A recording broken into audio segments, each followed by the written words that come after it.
Hello guys, तो आज का हमारा टॉपिक है सर्विस बेस्ड एमएनसीज और product based MNCs. So welcome to my YouTube channel Zindagi uncut by Tanmay यार।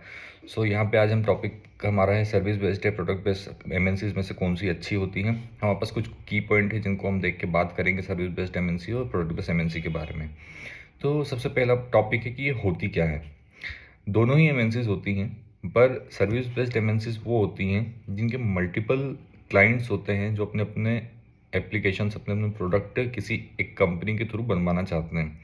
वहीं पर अगर प्रोडक्ट बेस्ड कंपनी की बात करेंगे तो प्रोडक्ट बेस्ड कंपनी प्रोडक्ट के बेस पे काम करती है, मतलब उसका खुद का प्रोडक्ट है जिसको वो या तो मेंटेन कर रही है खुद एम्प्लॉयज़ को हायर करके, या किसी सर्विस बेस्ड एमएनसीज को वो अपना प्रोडक्ट देती है मेंटेन करने के लिए, बनाने के लिए।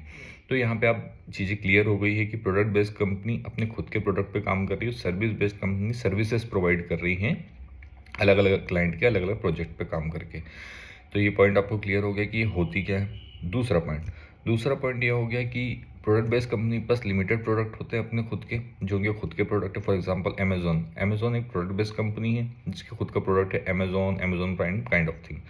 एंड ऐसे ही सर्विस बेस्ड एमएनसी है, फॉर एग्जांपल इन्फोसिस, टीसीएस, टेक महिंद्रा, ऐसे मल्टीपल कंपनीज हैं जिनके खुद के प्रोडक्ट नहीं है, दूसरे के प्रोडक्ट दूसरे क्लाइंट के प्रोजेक्ट पे काम कर रही है। ये मैंने सिर्फ एग्जांपल के लिए रेफरेंस लिया है इन कंपनीज का।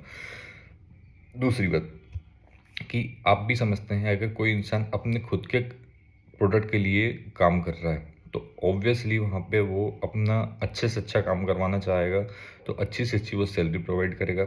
वहीं पे सर्विस बेस्ड एमएनसी की बात करते हैं तो वहाँ पे काफ़ी सारे एम्प्लॉयज़ होते हैं, उनको मल्टीपल प्रोजेक्ट पे काम करना रहता है, तो वो एज़ कंपेरेटिवली प्रोडक्ट बेस्ड से थोड़ी कम सैलरी प्रोवाइड करते हैं। ऐसा नहीं है कि कम सैलरी करते हैं, but service based company product base से थोड़ी कम सैलरी प्रोवाइड कराती है, बाकी उसकी भी सैलरी ठीक ठाक रहती है।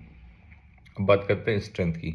तो प्रोडक्ट बेस्ड कंपनी में ऑब्वियसली अगर उसको खुद के कम प्रोजेक्ट हैं और वो कम स्ट्रेंथ को हायर करेगी, ऑब्वियसली कम एम्प्लॉयज़ को करेगी, पर अच्छे करेगी, वो काफ़ी टफ इंटरव्यू वो लेती है तो वो कम एम्प्लॉयज़ को हायर करती है। बट वहीं पे सर्विस बेस्ड कंपनी रहती है कि उसके पास बहुत सारे प्रोजेक्ट रहते हैं, अलग अलग डिपार्टमेंट रहते हैं, तो उसको ज़्यादा एम्प्लॉयज़ चाहिए रहते हैं, ज़्यादा रिक्वायर्ड रहती है, ज़्यादा अपॉर्चुनिटीज़ वो वहाँ पे रहती हैं एम्प्लॉयज़ के लिए। तो एक ये पॉइंट हो गया। दूसरी बात है ग्रोथ की। तो जैसे कि अगर कोई आदमी एक अपना खुद का प्रोडक्ट बना रहा है, उसके उस पर काम कर रहा है और वो काम अच्छा कर रहा है, उसका परफॉर्मेंस अच्छा है, उसका पोटेंशियल अच्छा है, और ये प्रोडक्ट बेस्ड कंपनी में इजीली आप मॉनिटर कर सकते हो क्योंकि कम एम्प्लॉयज़ होने की वजह से कि कौन एम्प्लॉयज़ कैसा काम कर रहा है। तो वहाँ पे अगर वो अच्छा काम कर रहा है तो उसको ग्रोथ मिलना बहुत ईजी हो जाता है, उसका इंक्रीमेंट बहुत जल्दी होता है, सारी चीज़ें भी मैटर करती हैं।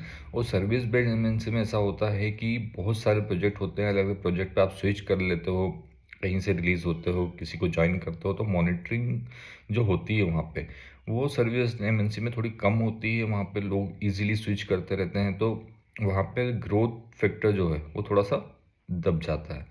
तो यही दोनों में दो डिफरेंस होता है, प्रोडक्ट बेस्ड एमएनसी और सर्विस बेस्ड एमएनसी में।